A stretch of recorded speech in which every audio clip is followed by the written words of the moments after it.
начала пожароопасного сезона в Коми зарегистрировано 58 лесных пожаров на площади 273 гектаров.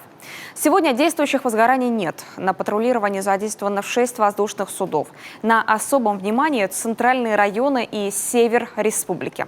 Между тем, отряд наших лесных пожарных продолжает нести вахту в Якутии.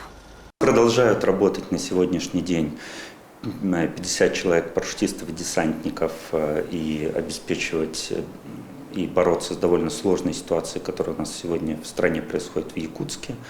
Мы продолжаем, несмотря на то, что они там справляться в республике своими силами, не забираем.